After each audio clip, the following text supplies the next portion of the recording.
Pirmais, ko es ieraudzīju, tas milzīgās bintas apkārt. Tev visa viena puse ir nobindēta un ka tu nekā nav. Tukšums.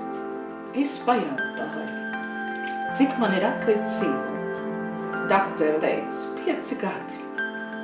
Nu, es jau esmu nodzīvojusi vairāk kā 5 gadus.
Es iešu pārbaudīties un aicinu arī savas kolēģes un tevi darīt to sevis dēļ, lai tavi tuvnieki nepaliktu vieni.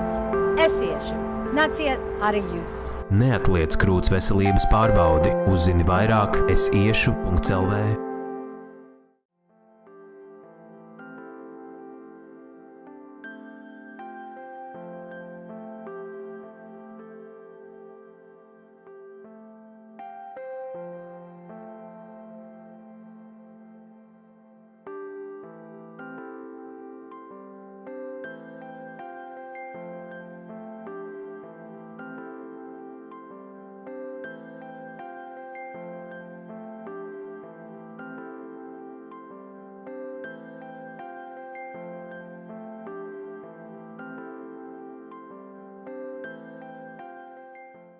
Šeit pat pie Brīvības pieminekļa 27. maijā sākas gājiens, kurā visi aicināti piedalīties, lai atgādinātu, ka pret krūts vēzi ir iespējams cīnīties, krūts vēzi ir iespējams uzvarēt.